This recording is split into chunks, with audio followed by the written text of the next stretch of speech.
निधाय हृदि विश्वेशं विधाय गुरुवन्दनं बालानां सुखबोधाय क्रियते तर्कसङ्ग्रहः. സന്നികർഷങ്ങൾ ഏതൊക്കെയാ? ഏതൊക്കെയാ?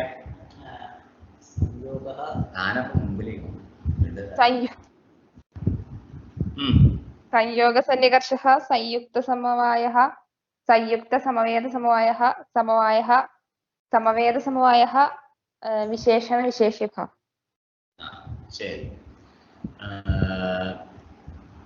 ഘടത്തിലുള്ള രൂപം കാണുമ്പോൾ അവിടെ എന്താ സന്നികർഷം വരിക?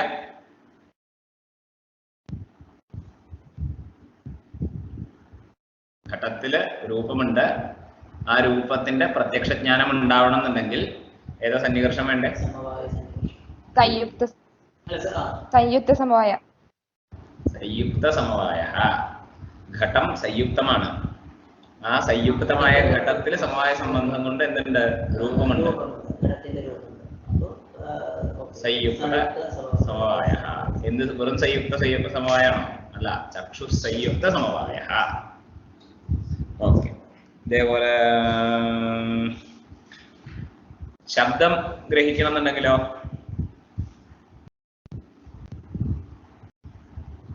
സമവേദ സമവായ. ശബ്ദ സമവായ സംബന്ധം. സമവായ സന്നികർഷ. സന്നികർഷः. ഘ്രാണേന്ദ്രിയേണ ഗന്ധഃ ഗ്രാഹ്യശ്ചേത്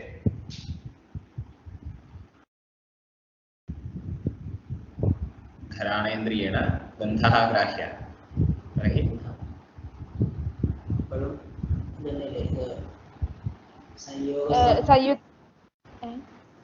संयुक्त समवायः.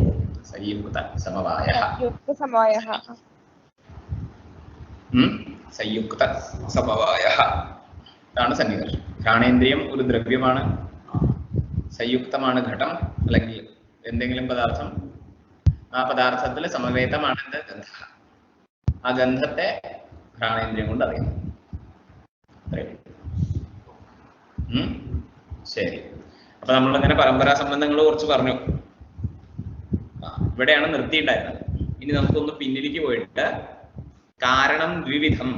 ബുക്കിൽ നോക്കണ്ട, ബുക്കിലില്ല.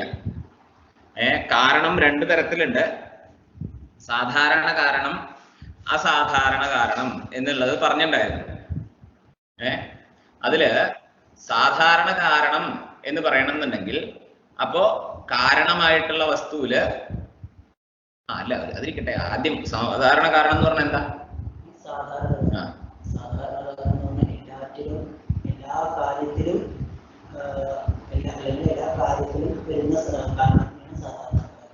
എല്ലാ കാര്യം എന്ന് പറയുന്ന എല്ലാ വസ്തുക്കൾക്കും കാരണമായിട്ടുള്ള വസ്തു, അതിനെയാണ് സാധാരണ കാരണം എന്ന് പറയുന്നത്. അസാധാരണ എന്ന് പറഞ്ഞു കഴിഞ്ഞാൽ അസാധാരണ എന്ന് പറയും. ശരി, നമ്മളിത് പറഞ്ഞിട്ടുണ്ടായിരുന്നു. ഒരു വസ്തു മറ്റൊരു വസ്തുവിന്റെ കാരണമാണ് എന്ന് പറഞ്ഞു കഴിഞ്ഞു കഴിഞ്ഞാൽ കാര്യമായിട്ടുള്ള വസ്തുവില് കാര്യത ഉണ്ടാവും, കാരണമായിട്ടുള്ള വസ്തുവില് കാരണത എന്ന് പറയുന്ന ധർമ്മം ഉണ്ടാവും എന്നുള്ളത് പറഞ്ഞിട്ടുണ്ടായിരുന്നു. അപ്പൊ ഈ ഒരു ഇതിനെയാണ് നമ്മൾ എന്ത് പറയാ? കാര്യകാരണഭാവ എന്ന് പറയാ പറഞ്ഞിട്ടുണ്ടായിരുന്നു. അപ്പൊ നോക്കോളൂ, ഇപ്പോ ഈശ്വരൻ ഘടത്തിന്റെ എന്ത് കാരണമാണ്? ഈ രണ്ട് സാധാരണ കാരണമാണ്. കാരണം എന്താ? ഈശ്വരൻ ഇത് ഘടമായത് കൊണ്ടല്ല കാരണമായത്, ഇതൊരു കാര്യമാണ് എന്നുള്ളത് കൊണ്ട് ഈശ്വരൻ കാരണമാണ്, അത്രേ ഉള്ളൂ. അപ്പൊ എന്തായി? ഈശ്വരൻ ഇതിന്റെ സാധാരണ കാരണമാണ്. അപ്പൊ കാരണമാണ് എന്ന് പറയുമ്പോ ഈശ്വരനിൽ എന്താ ഉണ്ടാവുക? കാരണത ഉണ്ട്. അപ്പൊ ഘടത്തിൽ എന്താ ഉള്ളത്? കാര്യത ഉണ്ട്. അപ്പൊ നമുക്ക് പറയാൻ പറ്റും ഘടനിഷ്ഠ കാര്യത നിരൂപിത കാരണതാശ്രയ ഈശ്വര എന്ന് പറയാൻ പറ്റും. ഇതിനെയാണ് കാര്യകാരണഭാവം പറയുക എന്ന് പറയാം. ഇങ്ങനെ ഈ ഒരു നിരൂപ്യ നിരൂപക ഭാവം എല്ലാം പറഞ്ഞ് അതിന്റെ സ്വരൂപത്തെ പറയുമ്പോഴാണ് നമ്മൾ എന്ത് പറയാ? കാര്യകാരണഭാവം പറയാം എന്ന് പറയാം. ശരി, ഇപ്പൊ നോക്കൂ, നമ്മൾ എങ്ങനെ കാര്യകാരണഭാവം പറഞ്ഞത്? ഘടനിഷ്ഠ കാര്യതാ നിരൂപിത കാരണതാശ്രയത്വം അല്ലെങ്കിൽ കാരണതാശ്രയ ഈശ്വര എന്ന് പറഞ്ഞു. ഇപ്പൊ നോക്കോളൂ, വെറുതെ സാധാരണ കാരണത്തിന്റെ ലക്ഷണം എന്താ എന്ന് ചോദിച്ചു കഴിഞ്ഞാൽ കാര്യനിഷ്ഠ കാര്യതാ നിരൂപിത കാരണതാശ്രയ എന്ന് പറഞ്ഞു കഴിഞ്ഞാൽ എന്തെങ്കിലും കുഴപ്പമുണ്ടോ? കാര്യതാ നിരൂപിത കാരണതാശ്രയത്വം അല്ലെങ്കിൽ കാരണത ആണ് സാധാരണ കാരണത്തിന്റെ ലക്ഷണം എന്ന് പറയുകയാണെന്ന് വിചാരിക്കാം. പൊതുവെ ഇപ്പൊ ലക്ഷണം നമ്മൾ പറയണമല്ലോ, സാധാരണ കാരണം എന്ന് പറഞ്ഞു കഴിഞ്ഞാൽ എന്താണ് എന്ന് ചോദിക്കുന്ന സമയത്ത് കാര്യതാ നിരൂപിത കാരണത, ഇതാണ് സാധാരണ കാരണത്തിന്റെ ലക്ഷണം. കാരണതാശ്രയത്വം എന്ന് വേണമെങ്കിലും പറയാം. അദ്ദേഹം വാക്യാർത്ഥത്തിൽ പറഞ്ഞതൊന്നും ആലോചിച്ചാൽ മതി. കാരണത എന്ന് പറഞ്ഞു കഴിഞ്ഞാലും കാരണതാശ്രയത്വം എന്ന് പറഞ്ഞാലും വ്യത്യാസം വരുന്നില്ല. പക്ഷെ അവിടെ കുറച്ച് ഒരു പദം കൂടുതലുണ്ട്, ഗൗരവമുണ്ട്. അതുകൊണ്ട് കാരണത എന്ന് പറഞ്ഞു എന്ന് വിചാരിക്കാം. അപ്പൊ എന്തായി? സാധാരണ കാരണത്തിന്റെ ലക്ഷണം എന്താന്ന് ചോദിച്ചു കഴിഞ്ഞാൽ എന്താണ് ഇപ്പൊ പറയുന്നത്? തൽക്കാലം കാര്യതാ നിരൂപിത കാരണത എന്ന് പറഞ്ഞു എന്ന് വിചാരിക്കാം. ഇത് ഈശ്വരനിലുണ്ട്. അതായത് നമ്മൾ സാമാന്യമായിട്ട് പറയുമ്പോ ഒരു വസ്തുവിന്റെ മാത്രമായിട്ടുള്ള കാരണമല്ലല്ലോ പറയുക, ഒരു സാമാന്യമായിട്ട് എല്ലായിടത്തും പൊതുവെ ആയിട്ടാണല്ലോ പറയുക ലക്ഷണം പറയുന്ന സമയത്ത്. അതുകൊണ്ടാണ് ഞാൻ എന്ത് പറഞ്ഞത്? കാര്യതാ നിരൂപിത കാരണത എന്ന് പറഞ്ഞത്. അതാത് കാര്യങ്ങൾ എടുക്കണം. ഉദാഹരണം എടുക്കുന്ന സമയത്ത് ആ സ്ഥലത്ത് എന്താണോ കാര്യമായിട്ടുള്ളത് അതിലുള്ള കാര്യത എന്ന് എടുക്കണം.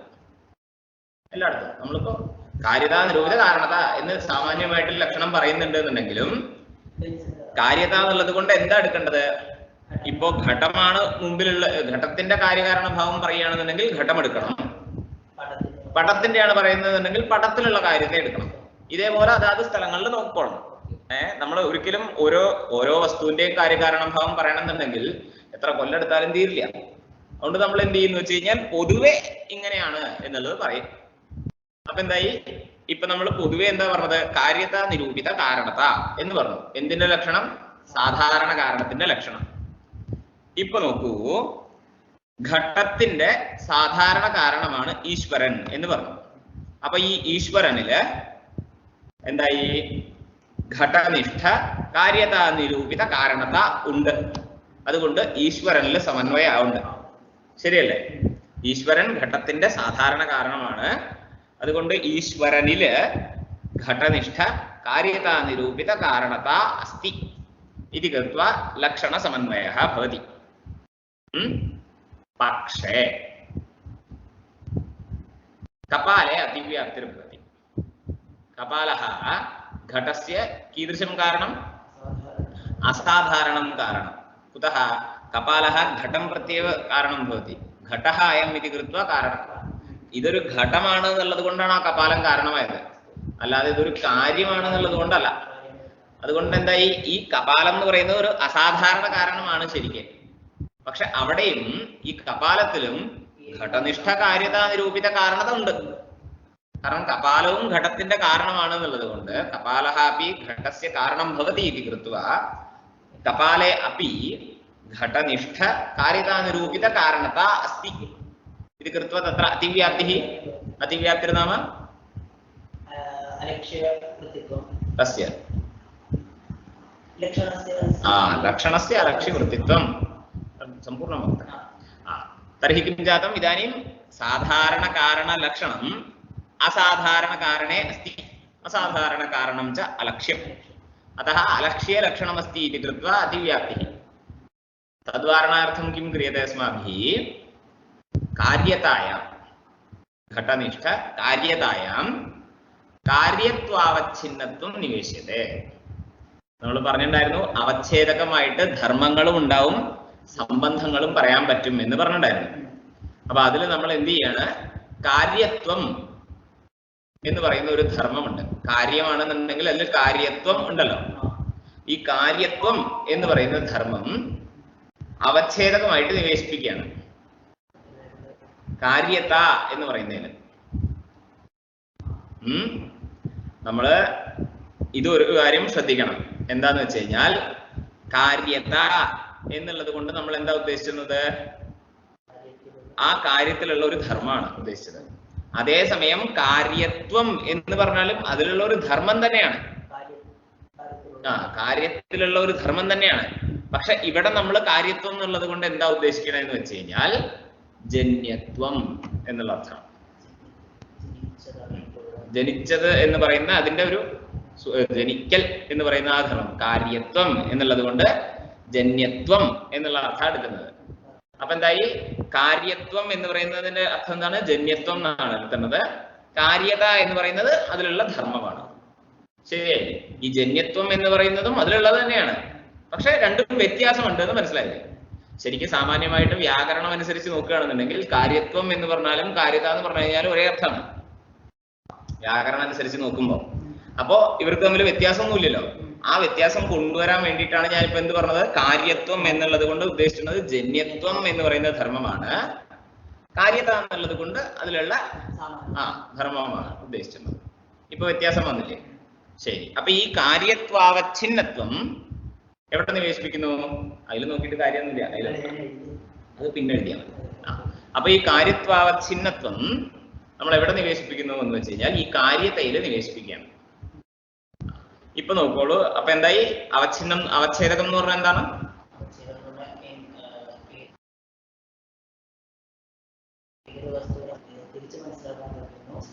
അവച്ഛിന്നം എന്ന് പറഞ്ഞാൽ, അവച്ഛേദകം എന്ന് പറഞ്ഞാൽ എന്താ? അവച്ഛേദകം എന്ന് പറഞ്ഞു കഴിഞ്ഞാൽ ഏതൊരു വസ്തു ഉപയോഗിച്ചിട്ടാണോ നമ്മൾ വേർതിരിച്ചറിയുന്നത്, വേർതിരിച്ചറിയാൻ സഹായിക്കുന്നത്. ആകാശം എന്നുള്ള ഒരു വസ്തുവിനെ വേർതിരിച്ചറിയാൻ സഹായിക്കുന്ന വസ്തുവാണ് എന്ത്? പടഹ എന്നുള്ളത്. അതുകൊണ്ട് അതിനെ അവച്ഛേദകം എന്ന് പറയും. അതേപോലെ ഇപ്പൊ ഇവിടെ അവച്ഛേദകമായിട്ടുള്ള എന്താണ്? കാര്യത്വം. ആ കാര്യത്വം എന്തിനെ നമുക്ക് വേർതിരിച്ച് കാണിച്ചു തരുന്നു? എവിടെയാ നമ്മൾ അവച്ഛിന്നം എന്താണെന്ന് പറഞ്ഞത്? എവിടെയാ ഞാൻ നിവേശിപ്പിച്ചത്? കാര്യത്വ അവച്ഛിന്നത്വം എവിടെ നിവേശിപ്പിക്കണമെന്നാ പറഞ്ഞത്? ലക്ഷണത്തിൽ എന്നാണ്. ലക്ഷണത്തിൽ എവിടെ? കാര്യത ാണ് നിവേശിപ്പിക്കുന്നത് പറഞ്ഞത്. ഘടത്തില് കാര്യതയുണ്ട്, കാര്യത നിരൂപിതമായിട്ടുള്ള കാരണതയുണ്ട്. എവിടെ? ഈശ്വരനില്. ഇങ്ങനെയാണ് സ്ഥിതി. അപ്പൊ ഈ കാര്യത എന്ന് പറയുന്ന സാധനത്തില് നമ്മൾ എന്ത് നിവേശിപ്പിച്ചു? കാര്യത്വ അവച്ഛിന്നത്വം നിവേശിപ്പിച്ചു. അപ്പൊ ഈ കാര്യത്തെ ഇപ്പൊ എങ്ങനത്തെയാണ്? കാര്യത്വാവച്ഛിന്നയാണ്. കാര്യത്വാവച്ഛിന്നത്വം ഇവിടെ നിവേശിപ്പിച്ചു. അപ്പൊ ഈ കാര്യത എന്ന് പറയുന്നത് കാര്യത്വാവച്ഛിന്ന ആണ്, അവച്ഛിന്ന ആണ്. അപ്പൊ ലക്ഷണം എങ്ങനെ പറയണം? കാര്യത്വാവച്ഛിന്ന കാര്യത നിരൂപിത കാരണതാശ്രയത്വം അല്ലെങ്കിൽ കാരണത എന്നുള്ളതായി. എന്തിന്റെ ലക്ഷണം? സാധാരണ കാരണത്തിന്റെ ലക്ഷണം. ഇപ്പൊ നോക്കൂ, ഇപ്പൊ കപാലത്തിൽ അതിവ്യാപ്തി വരില്ല. കാരണം എന്താണ്? ഈ ഘടത്തില് ഏത് ധർമ്മം ഉള്ളത് കൊണ്ടാണ് ഈ കപാലം അതിന്റെ കാരണമായത്? ഘടത്തില് ഘടത്വം എന്ന് പറയുന്ന ഒരു ധർമ്മം ഉള്ളത് കൊണ്ടാണ് ഈ കപാലം അതിന്റെ കാരണമാകുന്നത്. അപ്പോ അവിടെ കാര്യതയുടെ അവച്ഛേദകം എന്താണ് എന്ന് ചോദിച്ചു കഴിഞ്ഞാൽ ആ ഘടത്വമാണ്. ഘടത്തിലാണ് കാര്യതയുള്ളത് എല്ലായിടത്തും. കപാലവും ഒരു കാരണമാണ്, ഈശ്വരനും ഒരു കാരണമാണ്. അപ്പൊ കപാല നിരൂപിതമായിട്ടുള്ള ഒരു കാര്യത ഘടത്തിലുണ്ട്, ഈശ്വര നിരൂപിതമായിട്ടുള്ള ഒരു കാര്യതയും ഘടത്തിലുണ്ട്. ഈ കപാലം എന്തുകൊണ്ടാണ് ഘടത്തിന്റെ കാരണമായത്? ഘടത്വം എന്നുള്ള ധർമ്മം ഘടത്തിലുണ്ട് എന്നുള്ളത് കൊണ്ട് അല്ലെ? ഈശ്വരൻ എന്തുകൊണ്ടാണ് കാരണമായത്? കാര്യത്വം എന്ന് പറയുന്ന ഒരു ധർമ്മം അതിലുള്ളത് കൊണ്ട്. ഇങ്ങനെ പറയാൻ പറ്റും? നമ്മൾ അതിനെ തന്നെയാണല്ലോ, കാര്യമായതുകൊണ്ട് അത് അതിന് ഈശ്വരൻ കാരണമാണ് എന്നുള്ളതിന് എന്താ അർത്ഥം? ആ വസ്തുവില് കാര്യത്വം എന്ന് പറയുന്ന ഒരു ധർമ്മമുണ്ട്, അതുകൊണ്ട് ഈശ്വരൻ അതിന്റെ കാരണമാണ്. കപാലം അതിന്റെ ഘട്ടമായതുകൊണ്ടാണ് അതിന്റെ കാരണമായത് എന്ന് പറയുമ്പോൾ എന്താ അർത്ഥം? ഘട്ടത്തില് ഘടത്വം എന്ന് പറയുന്ന ഒരു ധർമ്മമുണ്ട്, അതുകൊണ്ട് ഈ കപാലം അതിന്റെ കാരണമാണ് എന്നല്ലേ അർത്ഥം. ഇപ്പൊ നോക്കൂ, ഏതൊരു ധർമ്മം അതിലുള്ളത് കൊണ്ടാണോ ഈ വസ്തു അതിന്റെ കാരണമാവുന്നത്, ആ ധർമ്മം ഉണ്ടല്ലോ, അതിനെയാണ് നമ്മൾ എന്ത് പറയാ? കാര്യതാവച്ഛേദക ധർമ്മ എന്ന് പറയാ. കാര്യതയുടെ അവച്ഛേദകമായിട്ടുള്ള ധർമ്മം ഇതിനെ ചേർത്ത് പറയുമ്പോൾ കാര്യതാവച്ഛേദക ധർമ്മ. അപ്പോ ഇപ്പൊ കപാലം എന്നുള്ള കാരണം എടുത്തു കഴിഞ്ഞാൽ അത് ഘടത്തിന്റെ കാരണമാവാൻ എന്താ കാരണം? കാരണമായത് എന്തുകൊണ്ടാണ്? ഘടത്വം എന്ന് പറയുന്ന ഒരു ധർമ്മം ഘടത്തിലുള്ളത് കൊണ്ട്. അപ്പോ ഈ കപാലനിഷ്ഠ കാരണതാ നിരൂപിത കാര്യതയുടെ അവച്ഛേദക ധർമ്മം എന്താണ് എന്ന് ചോദിച്ചു കഴിഞ്ഞാൽ എന്ത് പറയണം? ഘടത്വം എന്ന് പറയണം. അല്ലെ? അപ്പൊ കാര്യതയുടെ അവച്ഛേദകമാണ് ഘടത്വം എന്ന് പറഞ്ഞു കഴിഞ്ഞാൽ അതിനെ നമ്മൾ ചേർത്ത് പറയുമ്പോ എങ്ങനെ പറയണം? ഘടത്വാവച്ഛിന്ന കാര്യത എന്ന് പറയും. ഘടത്വം കാര്യതയുടെ അവച്ഛേദകമാണ്. അപ്പൊ ഘടത്വം അവച്ഛേദകമാണെന്നുണ്ടെങ്കിൽ ആ കാര്യത എന്തായിരിക്കും? അവച്ഛിന്നമായിരിക്കും. അവച്ഛിന്ന ആയിരിക്കും കാര്യത, അല്ലേ? ഘടത്വം അവച്ഛേദകമാണെങ്കിൽ ഈ കാര്യത അവച്ഛിന്ന ആയിരിക്കും. അപ്പൊ നമ്മൾ അതിനെ ചേർത്ത് പറയുമ്പോ എങ്ങനെ പറയണം? ഘടത്വാവച്ഛിന്ന കാര്യത എന്ന് പറയണം. അപ്പൊ നോക്കൂ, ഈ ഘടത്വാവച്ഛിന്ന കാര്യത നിരൂപിത കാരണത കപാലത്തിലുണ്ട്. ഇത് ഒരു സെക്ഷൻ. ഇതേപോലെ ഈശ്വരന്റെ സ്ഥലം എടുക്കുക. ഈശ്വരൻ എന്തുകൊണ്ടാണ് ഈ ഘടത്തിന്റെ കാരണമായത്? അതിൽ കാര്യത്വം എന്ന് പറയുന്ന ഒരു ധർമ്മമുള്ളത് കൊണ്ട്, അല്ലെ? അപ്പോ ഈശ്വരനിഷ്ഠ കാരണത നിരൂപിത കാര്യതയുടെ അവച്ഛേദകമായിട്ടുള്ള ധർമ്മം എന്തായിരിക്കും? കാര്യത്വം, ജന്യത്വം എന്നർത്ഥം. അല്ലെ?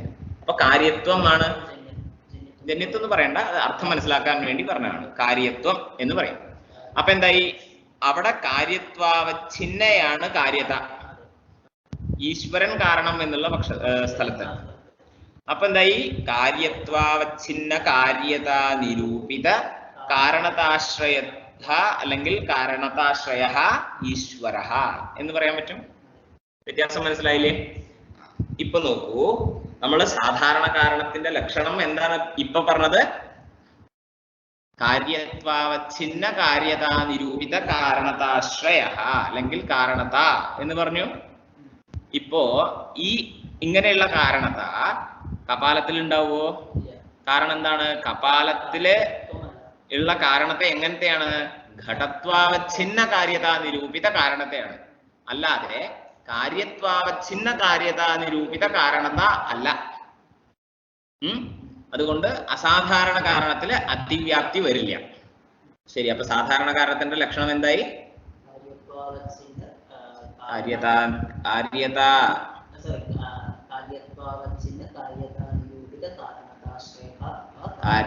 കാരണത എന്ന് പറഞ്ഞാൽ മതി. കാരണതാശ്രയ എന്തായാലും പറയരുത്. ശരി, ഇവിടെ നോക്കോളൂ, ഇതൊരു സാമാന്യമായിട്ടുള്ള കാര്യമാണ്. അവച്ഛേദകമായിട്ടുള്ള ധർമ്മം പറയുമ്പോ ആ അവച്ഛേദകത്തിനും അവച്ഛേദ്യത്തിന്റെയും അധികരണം ഒന്നായിരിക്കണം എപ്പോഴും. അവച്ഛേദകത്തിന്റെയും അവച്ഛേദ്യത്തിന്റെയും അധികരണം ഒന്നായിരിക്കും എപ്പോഴും. അപ്പൊ ഈ കാര്യം നോക്കിയാൽ മതി. അപ്പൊ കാര്യത്വമാണ് അവച്ഛേദകം എന്ന് പറയുകയാണെന്നുണ്ടെങ്കിൽ അതെന്തായാലും കാര്യതയുടെ ആവുള്ളൂ. കാര്യത്വം അവച്ഛേദകമാണ് എന്ന് പറയണമെന്നുണ്ടെങ്കിൽ അത് ഈ കാര്യത എന്ന് പറയുന്ന ധർമ്മത്തിന്റെ ആവുള്ളൂ, അല്ലാണ്ട് വേറൊന്നിന്റെ കാരണതയുടെ ആവില്ല. കാരണം എന്താ? ഈ കാര്യത്വം എവിടെയുള്ളത്? കാര്യത്തിലേ ഉള്ളൂ, അല്ലാണ്ട് കാരണത്തിലില്ല. അപ്പോ കാര്യത്വം അവച്ഛേദകമാണെന്ന് പറയണമെന്നുണ്ടെങ്കിൽ അതേ അധികരണം, ഈ കാര്യത്വത്തിന്റെ അധികരണത്തിലുള്ള ഒരു വസ്തുവിന്റെ ആയിരിക്കും. അതുകൊണ്ട് കാര്യത്വാവച്ഛിന്ന കാരണത അല്ല എന്ന് പറയാൻ പറ്റില്ല, കാര്യത എന്നേ പറയാൻ പറ്റില്ല. ഓക്കെ, ഇത് മനസ്സിലായില്ലേ? അപ്പൊ എന്തായി? സാധാരണ കാരണത്തിന്റെ ലക്ഷണം എന്താണ്? കാര്യത്വാവച്ഛിന്ന കാര്യത നിരൂപിത കാരണത എന്നുള്ളതായി. മനസ്സിലായില്ലേ നിങ്ങൾക്ക്? അല്ല വീണ്ടും പറയണോ എന്തെങ്കിലും അംശം ഇവിടെ?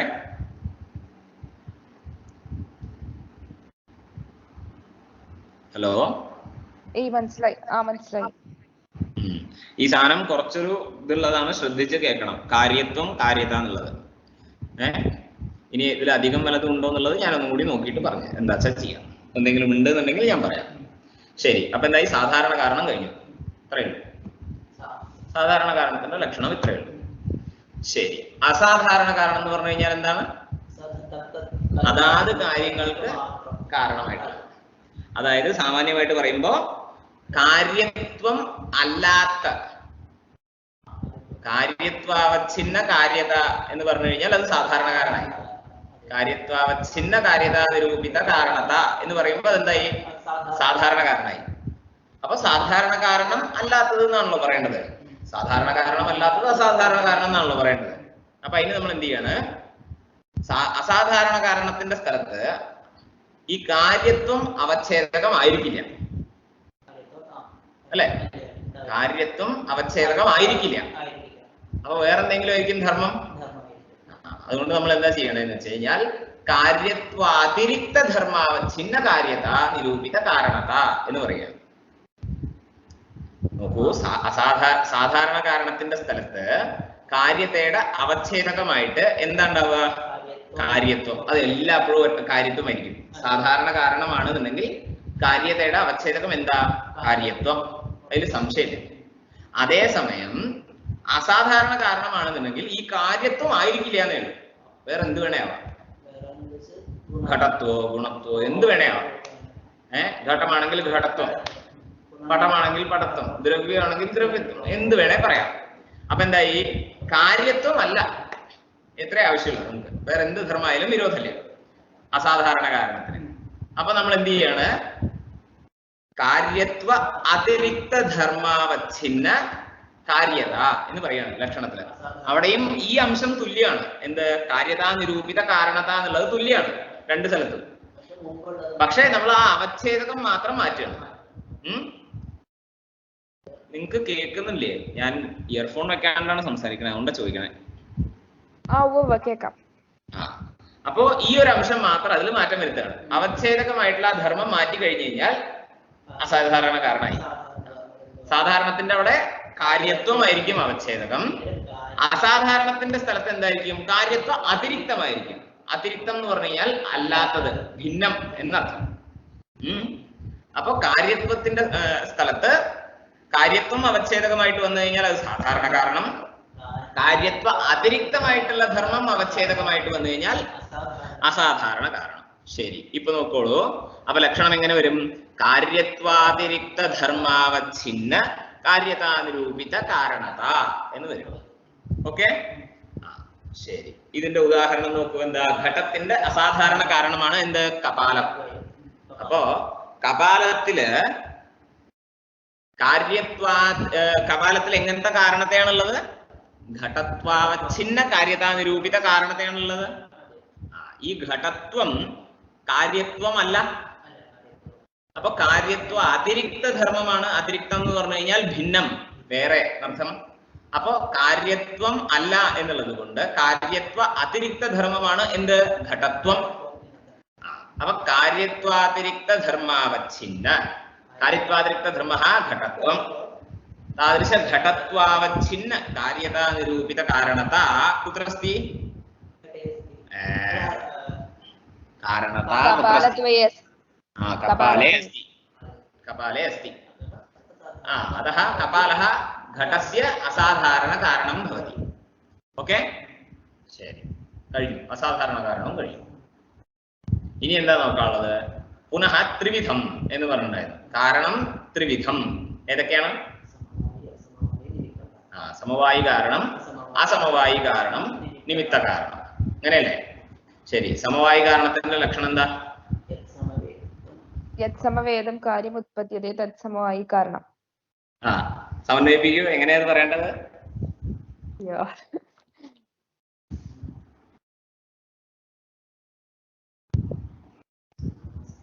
പറഞ്ഞോളൂ. പറയൂ.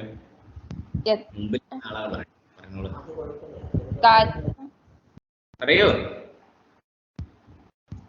വേഗം. സമയമില്ല കേട്ടോ.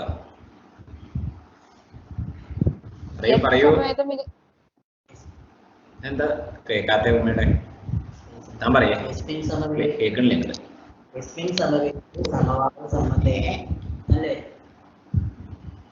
യസ്മിൻ സമവേദേ എന്നാണ് വരിക.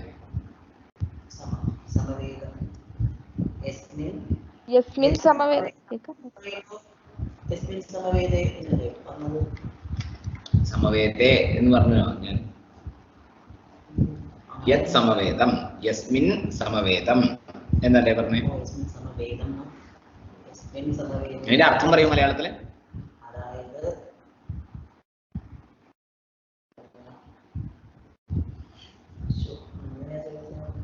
നോക്കാണ്ട് പറയുന്നത് എന്താ? പഠിച്ചിട്ടേ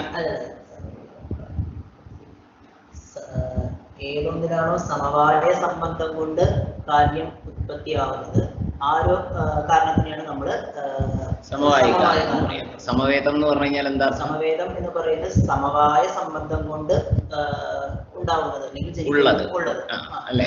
അപ്പൊ ഇവിടെ കാര്യമാണോ കാരണമാണോ സമവേതമായിട്ടുള്ളത്? ഈ സ്ഥലത്തെ എന്തെങ്കിലും എടുത്തോളൂ. സമവേതം എന്ന് പറയുന്നുണ്ടല്ലോ, അവിടെ സമവേതം എന്നുള്ളത് കൊണ്ട് താനിപ്പോ പറഞ്ഞ മലയാളത്തിലെ അർത്ഥം മനസ്സിൽ വെച്ചിട്ട് ആലോചിച്ച് നോക്കാം. കാര്യമാണോ കാരണമാണോ സമവേതമായിട്ടുള്ളത്? കാരണമാണോ സമവായ സംബന്ധം കൊണ്ട് ഉണ്ടാവുന്നത്? അപ്പൊ എന്താ സമവേതം? കാര്യം അല്ലെ? അപ്പൊ യത് സമവേതം കാര്യം ഉത്പദ്യത്തെ എന്നല്ലേ? അപ്പൊ യത് എന്നുള്ളതിന് നമ്മൾ എന്താ അർത്ഥം പറഞ്ഞത്? യസ്മിൻ എന്ന് പറഞ്ഞു. സമവേതമായിട്ടുള്ള എന്താണ്? കാര്യം. അപ്പൊ യസ്മിൻ കപാലേ സമവേദം കാര്യം സമവായ സംബന്ധേന ഉത്പദ്യമാന കാര്യം ഉത്പദ്യത്തെ ഉണ്ടാകുന്നു. എന്താ ഉണ്ടാവണത്? എന്താ ഉണ്ടാവണത്? അപ്പൊ യസ്മിൻ, യത് എന്നുള്ളതിന് യസ്മിൻ അർത്ഥം പറഞ്ഞു. അപ്പൊ യസ്മിൻ സമവേദം കാര്യം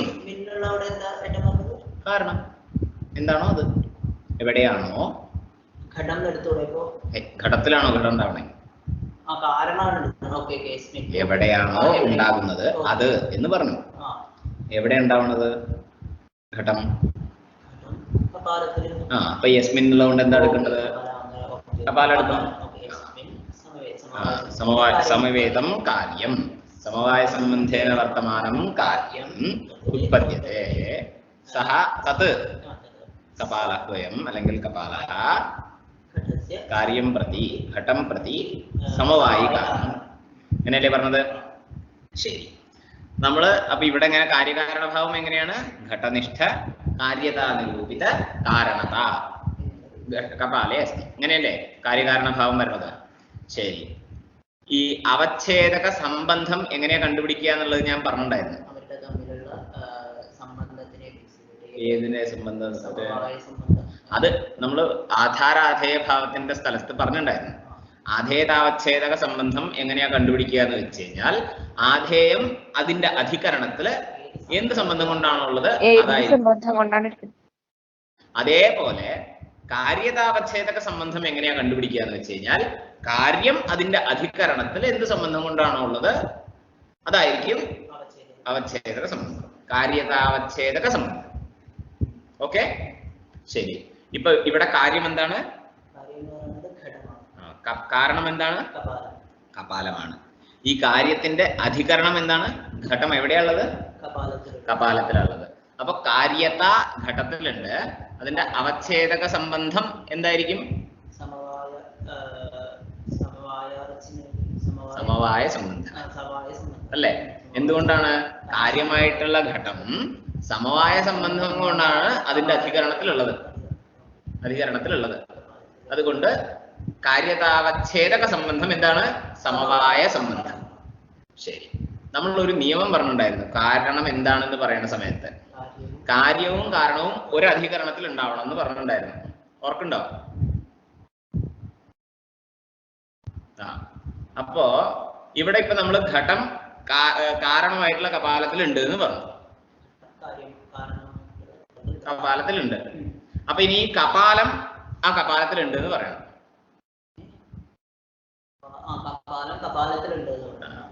കപാലത്തിനും ആ കപാലത്തിനും തമ്മിൽ എന്തായിരിക്കും സംബന്ധം?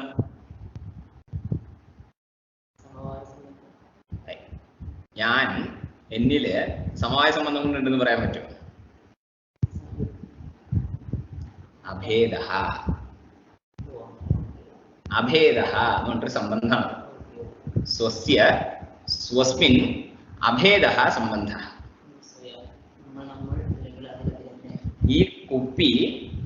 ഈ കുപ്പിയില് സമവായ സംബന്ധം കൊണ്ടുണ്ടെന്ന് പറയാൻ നമുക്ക് പറ്റില്ല. കാരണം എന്താ? സമവായ സംബന്ധം രണ്ട് വസ്തുക്കൾ തമ്മിൽ വരിക അല്ലെ? സംയോഗ സംബന്ധമാണെങ്കിലും രണ്ട് വസ്തുക്കൾ തമ്മിൽ വരും. അതുകൊണ്ട് നമ്മള് ഈ വസ്തുവിന് ഇതേ വസ്തുവിൽ തന്നെയുള്ള സംബന്ധത്തിന് പറയുന്ന പേരാണ് അഭേദ അല്ലെങ്കിൽ താദാത്മ്യം എന്ന് പറയും. ശാസ്ത്രത്തില്. താദാത്മ്യം എന്ന് പറയും. അതായത് ഒരു വസ്തുവിന് ആ വസ്തുവിൽ തന്നെ ഉള്ള സംബന്ധം. ഇതാണ് എന്ത്? താദാത്മ്യം. അതിന്റെ അർത്ഥം എന്താ? അഭേദ എന്നർത്ഥം. തമ്മിൽ ഭേദമില്ലായ്മ, ഭേദമില്ലായ്മ. അതിനെയാണ് എന്ത് പറയാ? അഭേദ എന്ന് പറയാ. ഇതിനെയാണ് താദാത്മ്യം എന്നുള്ള സംബന്ധം എന്ന് പറയാ. താദാത്മ്യ സംബന്ധ എന്നാണ് അതിന്റെ പേര്. അപ്പൊ എന്തായി? കപാലത്തിൽ എന്ത് സംബന്ധം കൊണ്ടാണുള്ളത്? താദാത്മ്യ സംബന്ധം കൊണ്ട്. ശരി. അപ്പോ കാരണതാവച്ഛേദക സംബന്ധം എന്താണ്? ഇപ്പോ കാരണം കപാലം. കാരണത്തില് കാരണത ഉണ്ട്. നമ്മള് കാര്യം എന്താണ്? കാര്യത എവിടെയുള്ളത്? അതിന്റെ അവച്ഛേദക സംബന്ധം എന്താണ്? സംബന്ധം എന്താണ്? സമവായ സംബന്ധം. ഇതെങ്ങനെയാ സമവായ സംബന്ധമാണെന്ന് മനസ്സിലായത്? കാര്യം കാരണത്തിൽ ഏത് അധികരണത്തിലാണെന്നോ? അതിനെന്താ അർത്ഥമുള്ളത്?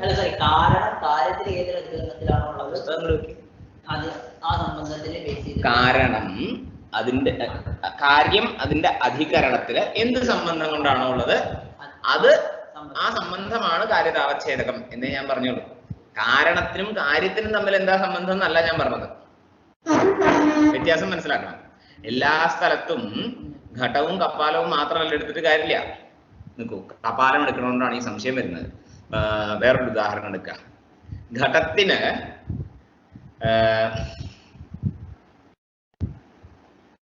ദണ്ഡം കാരണമാണെന്ന് പറയുന്നത് ഇല്ലേ? ദണ്ഡം ഘടത്തിന്റെ കാരണമാണ്. അല്ലെങ്കിൽ അത് വേണ്ട. കപാലദ്വയ സംയോഗം ഘടത്തിന്റെ കാരണമാണെന്ന് നമ്മൾ പറയണ്ടേ? കപാലദ്വയങ്ങൾ തമ്മിലുള്ള സംയോഗം വരുമ്പോഴാണല്ലോ ഘടം ഉണ്ടാവുന്നത്. അപ്പോ ആ സംയോഗം ഘടത്തിന്റെ കാരണമാണ്. ഈ കാരണം എവിടെയുള്ളത്? സംയോഗം എവിടെയുള്ളത്? കപാല സംയോഗം എവിടെയുള്ളത്? കപാലത്തിലല്ലേ? കപാലത്തില്. ഘടം എവിടെയുള്ളത്? കപാലത്തിലല്ലേ? അപ്പോ ഇവിടെ നോക്കൂ, ഇവിടെ കാര്യം എന്താണ്? ഘടം. അപ്പൊ കാര്യത എവിടെയുള്ളത്? ഘടത്തിലാണുള്ളത്. നമ്മൾ കാര്യതാവച്ഛേദക സംബന്ധം അപ്പൊ എന്തായിരിക്കും? കാര്യം അതിന്റെ അധികരണത്തിൽ എന്ത് സംബന്ധം കൊണ്ടാണോ ഉള്ളത് അതാണ് അവിടെ എന്ത്? കാര്യതാവച്ഛേദകമായിട്ടുള്ള സംബന്ധം. ഇപ്പൊ ഈ പറഞ്ഞ സ്ഥലത്ത് നോക്കൂ, കാര്യമായിട്ടുള്ള ഘടം അധികരണത്തില് എന്ത് സംബന്ധം കൊണ്ടാണുള്ളത്? സമവായ സംബന്ധം കൊണ്ടാണുള്ളത്. ഈ നമ്മൾ എല്ലാ സ്ഥലത്തും അതിന്റെ അധികരണം തന്നെ ഈ കാരണത്തിൽ തന്നെ ആയിരിക്കും കാര്യമെന്നില്ല. ഞാൻ എന്താ പറഞ്ഞത്? കാര്യം സമവായി കാരണത്തിലാണുള്ളത് എന്നാണ് പറഞ്ഞത്. സമവായി കാരണമല്ലാതെ വേറെ കാരണങ്ങളെ ഇല്ല എന്ന് ഞാൻ പറഞ്ഞിട്ടില്ലല്ലോ. സമവായി കാരണമുണ്ട്, അസമവായി കാരണമുണ്ട്. ഇതെല്ലാരും ചേർന്നിട്ടാണ് ഘടത്തിനെ ഉണ്ടാക്കുക, അല്ലേ? ഘടം ഉണ്ടാവണം എന്നുണ്ടെങ്കിൽ കപാലം മാത്രം ഉണ്ടായാൽ പോരല്ലോ. കുലാലം വേണം, സംയോഗം വേണം, ഇതൊക്കെ വേണമല്ലോ. അപ്പൊ ഇവരൊക്കെ കാരണമാണ്. പക്ഷെ ഇതൊക്കെ കാരണമാണെങ്കിൽ പോലും ഈ ഘടം എവിടെയാണുള്ളത് എന്ന് ചോദിച്ചു കഴിഞ്ഞാൽ ഈ കപാലത്തിലാണ് ഉണ്ടാവുന്നത്. ഇതാണ് വ്യത്യാസം. അപ്പൊ കപാലം കാരണമാണ് എന്ന് പറയുന്ന സ്ഥലത്ത് മാത്രമേ നമ്മൾ ഈ സമവായ സംബന്ധം പറയാൻ പറ്റുള്ളൂ. അതിന്റെ കാരണം അധികരണം എന്നുള്ളത് കൊണ്ട് കാരണം എടുക്കാൻ പറ്റുള്ളൂ. ബാക്കിയുള്ളിടത്ത് എന്തെടുക്കണം? കപാലം എടുക്കാൻ പറ്റുള്ളൂ. അത് ഓരോ സ്ഥലങ്ങളിലും നമുക്ക് അതിനനുസരിച്ച് എടുക്കാം. അപ്പൊ കാരണം എന്നുള്ളത് കൊണ്ട് അപ്പൊ അധികരണം എന്നുള്ളത് കൊണ്ട് ആ കാര്യം എവിടെയാണോ ഉള്ളത് നമ്മൾ ഇത് പറഞ്ഞിട്ടുണ്ടായിരുന്നല്ലോ. എന്താണ്? കാര്യവും കാരണവും ഒരു അധികരണത്തിൽ ഉണ്ടാവണം എന്ന് പറഞ്ഞില്ലേ? അപ്പൊ ആ അധികരണമാണ് എടുക്കേണ്ടത്. ഇപ്പോ കപാല സംയോഗം ഘടത്തിന്റെ കാരണമാണെന്ന് പറയണമെന്നുണ്ടെങ്കിൽ ഈ കപാല സംയോഗവും ഘടവും ഒരു അധികരണത്തിൽ ഉണ്ട് എന്ന് പറയണം. അപ്പൊ കപാലമാണ് നമ്മൾ ആ അധികരണം എന്നുള്ളത് കൊണ്ട് എടുത്തത്. അതുകൊണ്ട് ആ അധികരണത്തില് എന്ത് സംബന്ധം കൊണ്ടാണോ കാര്യമുള്ളത് ആ സംബന്ധം എന്താണ്? കാര്യതാവച്ഛേദക സംബന്ധം. അതേപോലെ കാരണം ആ അധികരണത്തിൽ എന്ത് സംബന്ധം കൊണ്ടാണോ ഉള്ളത് അതെന്തായിരിക്കും? കാരണതാ അവച്ഛേദക സംബന്ധമായിരിക്കും. കാരണതാവച്ഛേദക സംബന്ധമായിരിക്കും. ഈ വ്യത്യാസം മനസ്സിലായോ? ഇപ്പൊ നോക്കുക. ഇപ്പൊ നമ്മൾ എന്താണ് കാരണം എന്ന് പറയേണ്ടത്? കപാലമാണ് കാരണം എന്ന് പറയേണ്ടത്. അതുകൊണ്ട് നമ്മൾ എന്ത് പറഞ്ഞു? അധികരണം എന്നുള്ളത് കൊണ്ട്, കാര്യത്തിന്റെയും കാരണത്തിന്റെയും അധികരണം എന്നുള്ളത് കൊണ്ട് എന്തെടുത്തു? കപാലം എടുത്തു. ശരി, കാര്യം എന്താണ്? ഘടം. ഈ ഘട അതിന്റെ അധികരണം ആയിട്ടുള്ള ഈ കപാലത്തിൽ എന്ത് സംബന്ധം കൊണ്ടാണുള്ളത്? സമവായ സംബന്ധം കൊണ്ട്. അത് എന്തുകൊണ്ടാണ്? കപാലം ഘടത്തിന്റെ അവയവമാണ്. അതുകൊണ്ട് സമവായ സംബന്ധമാണ് അവിടെ വരിക.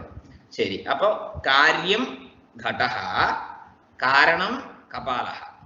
ഈ കാര്യം അധികരണമായിട്ടുള്ള കപാലത്തിൽ സമവായ സംബന്ധം കൊണ്ടുണ്ട്. അതുകൊണ്ട് ഇവിടെ കാര്യതയുടെ അവച്ഛേദകമായിട്ടുള്ള സംബന്ധം എന്തായിരിക്കും? ശരി, സമവായ സംബന്ധം എന്ന് കിട്ടി. അപ്പൊ സമവായ സംബന്ധം ഈ കാര്യത എന്ന് പറയുന്ന ധർമ്മത്തിന്റെ അവച്ഛേദകമാണ് എന്നുണ്ടെങ്കിൽ അവച്ഛിന്നം എന്താണ്? അവച്ഛേദകം സമവായ സംബന്ധമാണ്. അവച്ഛേദകം സമവായ സംബന്ധമാണ്. അവച്ഛിന്നം എന്തായിരിക്കും? അപ്പോ സംബന്ധാവച്ഛിന്നം എന്താണ്? എന്താണിത്? നോക്കൂ, നമ്മൾ എന്താ അവച്ഛേദനം എന്ന് പറഞ്ഞു കഴിഞ്ഞാൽ എന്താ? അവച്ഛിന്നം എന്ന് പറഞ്ഞു കഴിഞ്ഞാൽ എന്താ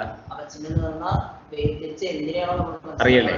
ശരി, ഇവിടെ ഇപ്പോ അവച്ഛേദകം എന്ന് പറഞ്ഞു കഴിഞ്ഞാൽ വേർതിരിച്ചറിയാൻ സഹായിക്കുന്നത് എന്ന് പറഞ്ഞു. ശരി, ഇവിടെ ആരാ സഹായിക്കുന്നത്? നമ്മളെ സമവായ സംബന്ധം. എന്തിനെ വേർതിരിച്ചറിയാനാ സഹായിക്കുന്നത്? കാരണത്തിനെ വേർതിരിച്ചറിയാനാണോ? സമവായ സംബന്ധം കൊണ്ട് എന്തൊരു വസ്തുവിനെയാണ് നമ്മളിപ്പോ വേർതിരിച്ചറിയുന്നത്? ഘടത്തിനെയാണ്. നോക്കൂ,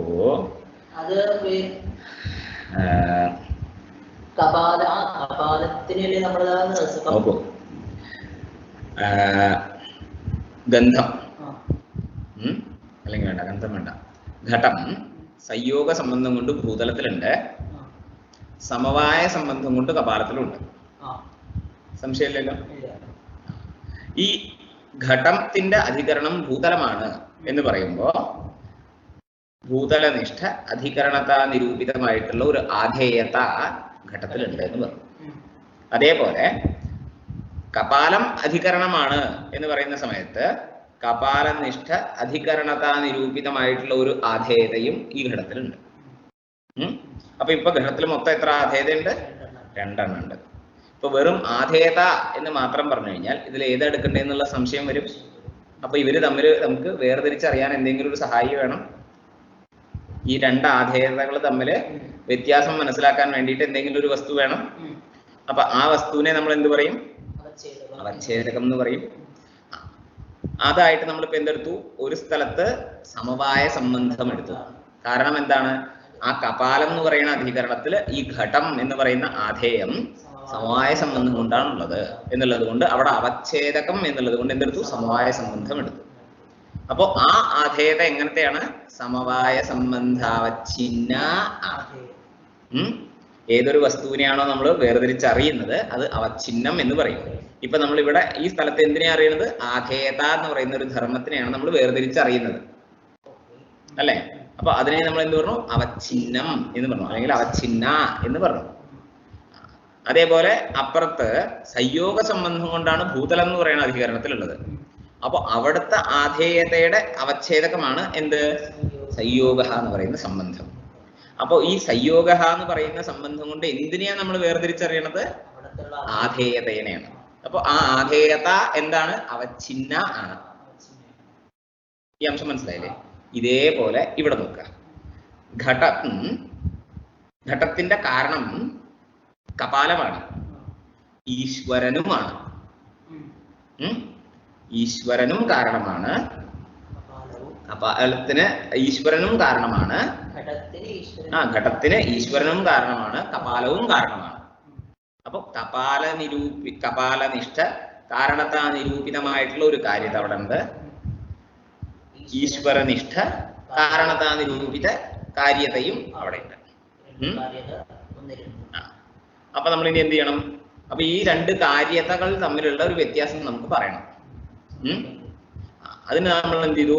സമവായ സംബന്ധം എന്ന് പറഞ്ഞിട്ടുള്ള ഒരു അവച്ഛേദകത്തിനെ എടുത്തു. അപ്പൊ ഇവിടെ കാര്യത എന്ന് പറയുന്ന ധർമ്മത്തിനെ വേർതിരിച്ചറിയാൻ വേണ്ടിയിട്ട് നമ്മൾ എന്ത് ചെയ്തു? സമവായ എന്ന് പറയുന്നൊരു അവച്ഛേദകത്തിനെ എടുത്തു. അതെങ്ങനെയാ ഈ സമവായം എന്നുള്ള അവച്ഛേദത്തിന് എടുത്തത്? ഈ കാര്യമായിട്ടുള്ള ഘടം അതിന്റെ അധികരണത്തില് ഏത് സംബന്ധം കൊണ്ടാണ്? സമവായ സംബന്ധം കൊണ്ടാണ് ഉള്ളത്. അതുകൊണ്ട് സമവായ സംബന്ധം എടുത്തത്. അപ്പൊ ഈ സമവായ സംബന്ധം ഇവിടെ അവച്ഛേദകമാണ്. അപ്പൊ അവച്ഛിന്നം എന്താണ്? ആധേയതയാണോ നമ്മളിപ്പോ പറഞ്ഞുകൊണ്ടിരിക്കണേ? കാര്യത എന്ന് പറയുന്ന ധർമ്മത്തിനല്ലേ വേർതിരിച്ചറിയണേ. അപ്പൊ ഈ കാര്യതയാണ് എന്ത്? അവച്ഛിന്ന. ശരി. ഈ അവച്ഛിന്ന ആണ് എന്നുണ്ടെങ്കിൽ അതിൽ അവച്ഛിന്നത്വം എന്ന് പറയുന്ന ഒരു ധർമ്മമുണ്ട്. എന്തിന്റെ? സമവായ സംബന്ധ അവച്ഛിന്നത്വം. സമവായ സംബന്ധത്തിന്റെ അവച്ഛിന്നമാണ് കാര്യത.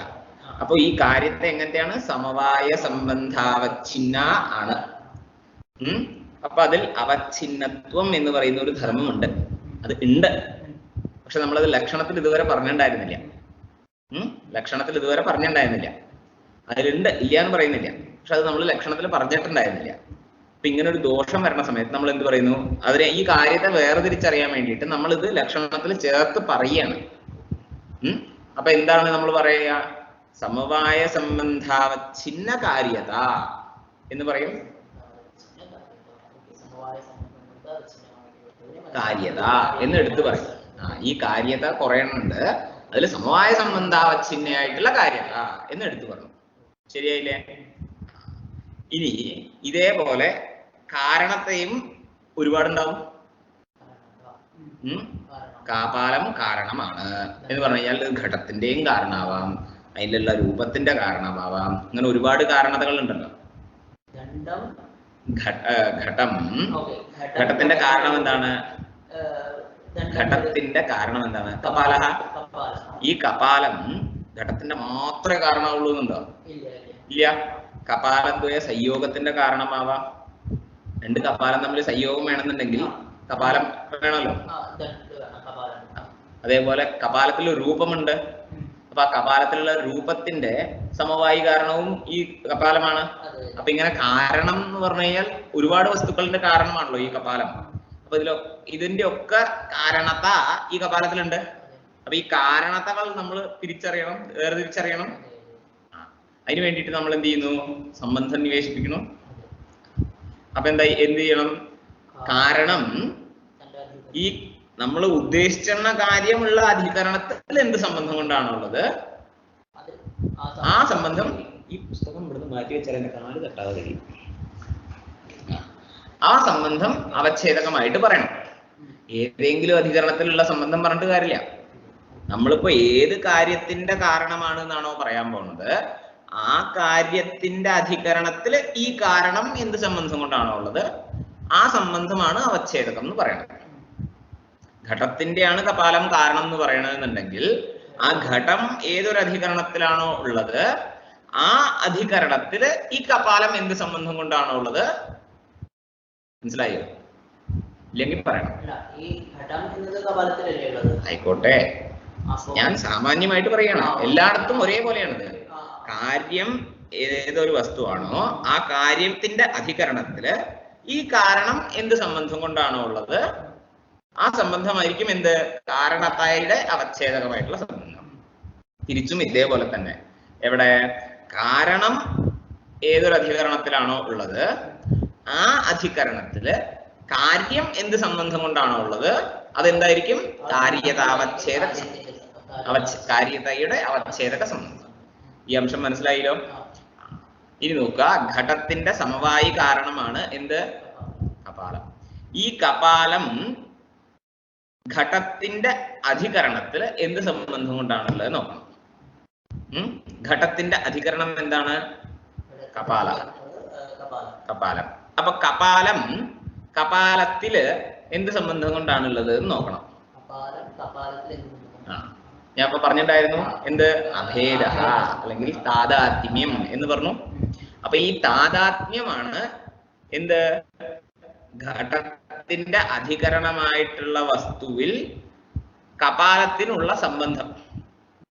കാരണമായിട്ടുള്ള കപാലം കാര്യമായിട്ടുള്ള ഘടത്തിന്റെ അധികരണത്തില് ഈ താദാത്മ്യം എന്ന് പറയുന്ന സംബന്ധം കൊണ്ടാണുള്ളത്. അതുകൊണ്ട് ഇവിടെ കാരണതയുടെ അവച്ഛേദകം എന്താണ്? താദാത്മ്യ സംബന്ധം. അപ്പൊ ഈ കാരണത എങ്ങനത്തെയാണ്? താദാത്മ്യ സംബന്ധാവച്ഛിന്ന ആണ് അല്ലേ? താദാത്മ്യ സംബന്ധാവച്ഛിന്ന ആണ്. ശരി. ഇതേപോലെ കാര്യമായിട്ടുള്ള ഘട്ടം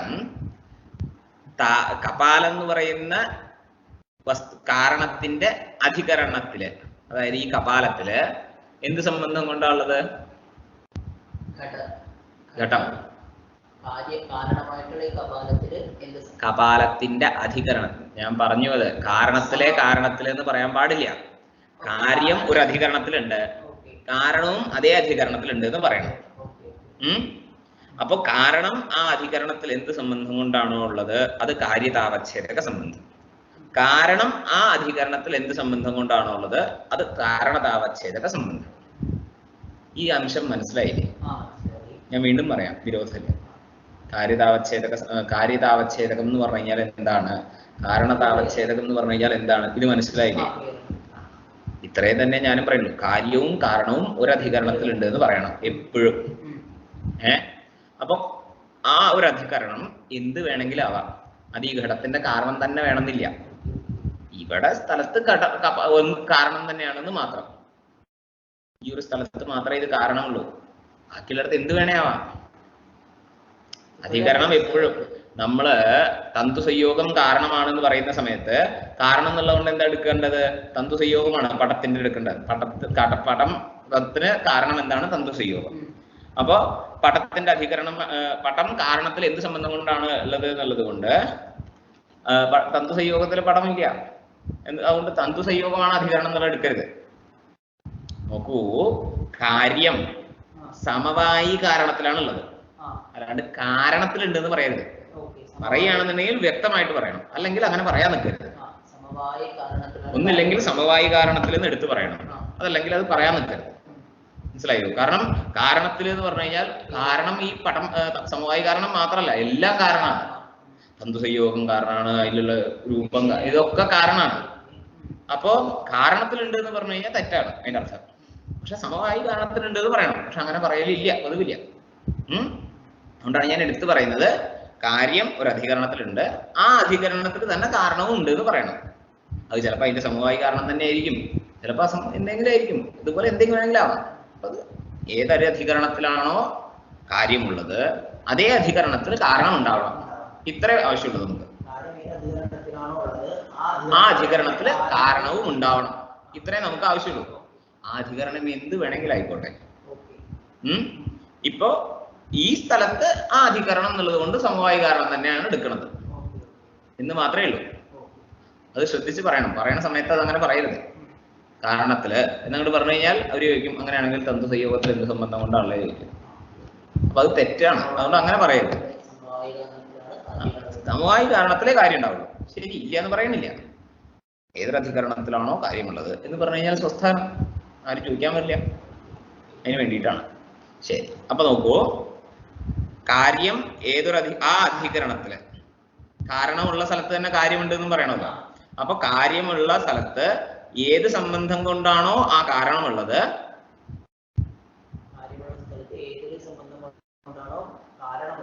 ആ സംബന്ധം എന്താണ്? കാരണതയുടെ അവച്ഛേദകമായിട്ടുള്ള സംബന്ധമാണ്.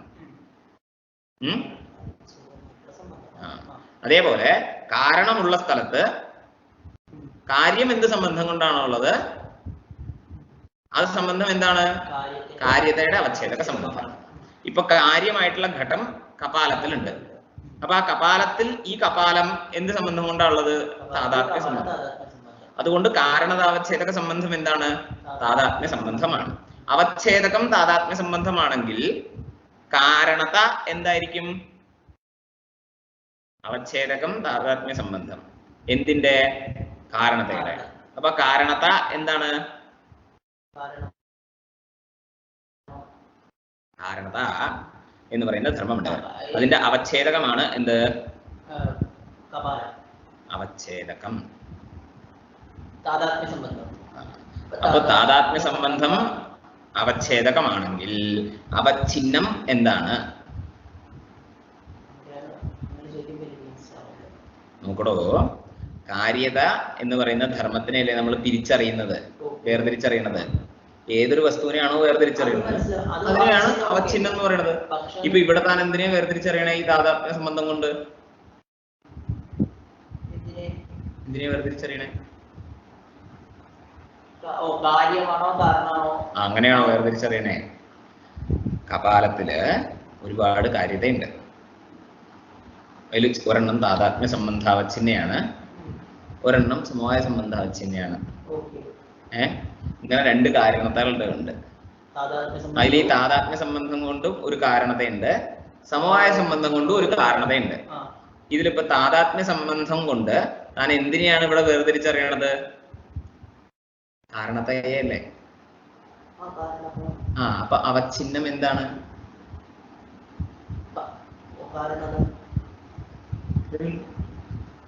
ഏതൊരു വസ്തുവിനെയാണോ വേർതിരിച്ചറിയുന്നത് അതാണ് അവച്ഛിന്നം. അത് എന്ത് തന്നെ ആയിക്കോട്ടെ. ആകാശം എന്ന് പറയുന്ന ഒരു വസ്തുവിനെ പടഹ എന്നുള്ള ഒരു വസ്തു കൊണ്ട് നമ്മൾ വേർതിരിച്ചറിയണം. വസ്തു എന്നുള്ളത് കൊണ്ട് ധർമ്മം എന്ന് ഞാൻ പറഞ്ഞിട്ടുള്ളൂ. യഹ വർത്തത്തെ സഹ ധർമ്മ എന്ന് പറഞ്ഞിട്ടുണ്ടായിരുന്നു. ഏതൊരു വസ്തുവാണോ ഉള്ളതിനെ ധർമ്മം എന്ന് പറയും എന്ന് ഞാൻ പറഞ്ഞു. ഉള്ളത് അല്ലല്ലോ, എന്ത് വേണമെങ്കിലും ആയിക്കോട്ടെ, അത് ധർമ്മമായിക്കോട്ടെ അല്ലെങ്കിൽ ഒരു ഗുണമായിക്കോട്ടെ, എന്ത് എങ്ങനെയാണെങ്കിലും കുഴപ്പമില്ല, ഒരു ധർമ്മമാണ്. അതൊരു വസ്തുവാണല്ലോ. ധർമ്മം എന്ന് പറഞ്ഞാൽ ഒരു വസ്തു അല്ലേ? അത്രേ ഞാൻ പറഞ്ഞിട്ടുള്ളൂ. ഉള്ളത് ആണ് ധർമ്മം. എന്താണോ ഉള്ളത് അതാണ് ധർമ്മം. കാര്യത്തെയാണ് നമ്മൾ വേർതിരിച്ചറിയണത്. അപ്പൊ അവച്ഛിന്നം എന്താണ്? കാരണത. അപ്പൊ കാരണതാവച്ഛേദക സംബന്ധം താദാത്മ്യ സംബന്ധമാണ്. കാരണതയുടെ അവച്ഛേദക സംബന്ധം താദാത്മ്യ സംബന്ധമാണ്. അപ്പൊ താദാത്മ്യ സംബന്ധാവച്ഛിന്നയാണ് കാരണത. താദാത്മ്യ സംബന്ധാവച്ഛിന്നയാണ് കാരണത. ശരിയായില്ലേ? ശരി. കാര്യം ഈ അധികരണത്തില് എന്ത് സംബന്ധം കൊണ്ടുള്ളത്? അപ്പൊ കാര്യതയുടെ അവച്ഛേദക സംബന്ധം എന്താണ്? അപ്പൊ ഈ സമവായ സംബന്ധം കൊണ്ട് അവച്ഛിന്നമായിട്ടുള്ളത് എന്താണ്? അപ്പൊ ഈ കാര്യത എങ്ങനത്തെയാണ്? സമവായ സംബന്ധാവച്ഛിന്നയാണ്. അപ്പൊ ഇനി ചേർത്ത് പറയുമ്പോൾ നമ്മൾ എങ്ങനെ പറയണം? സമവായ സംബന്ധാവച്ഛിന്ന കാര്യതാ നിരൂപിത താദാത്മ്യ സംബന്ധാവച്ഛിന്ന കാരണത. കാരണത ഇതെന്തിന്റെ ലക്ഷണമാണ്? സമവായി കാരണത്തിന്റെ ലക്ഷണമാണ്. സമവായി കാരണത്തിന്റെ ലക്ഷണമാണ് ഇത്. ഒരു വസ്തു മറ്റൊരു വസ്തുവിന്റെ സമവായി കാരണമാണ് എന്ന് പറയണമെന്നുണ്ടെങ്കിൽ ആ കാരണമായിട്ടുള്ള വസ്തു അതിന്റെ അധികരണത്തിൽ താദാത്മ്യ സംബന്ധം കൊണ്ടുണ്ടാവണം. ആ അധികരണത്തില് കാര്യമായിട്ടുള്ള വസ്തു സമവായ സംബന്ധം കൊണ്ടുണ്ടാവണം. ഇത്രേ നിയമമുള്ളൂ. താദാത്മ്യ സംബന്ധം കൊണ്ട് കാരണം എവിടെയാ ഉണ്ടാവുക?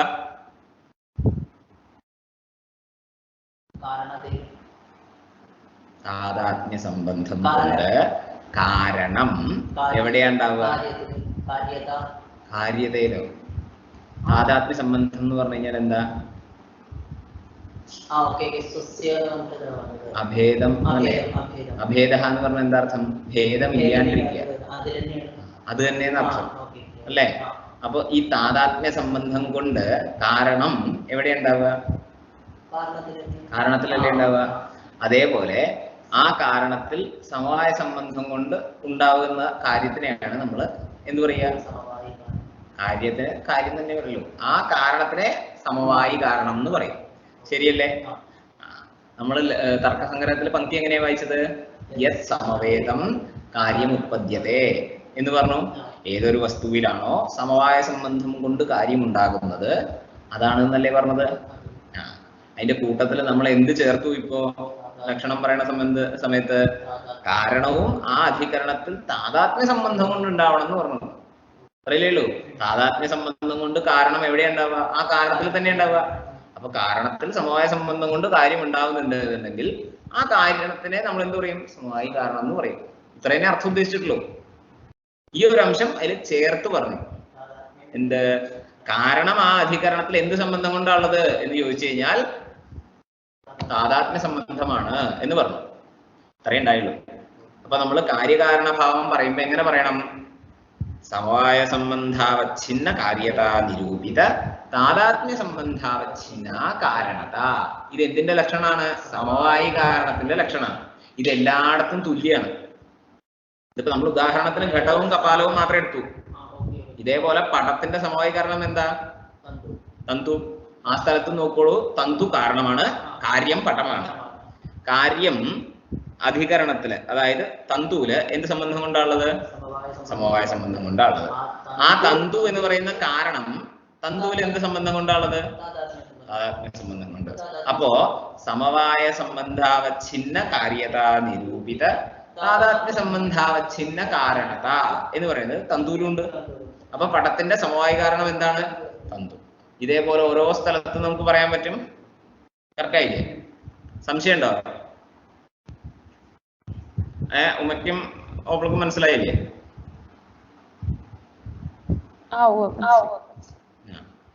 ശരി. അപ്പൊ ഇങ്ങനെയാണ് സമവായി കാരണത്തിന്റെ ലക്ഷണം.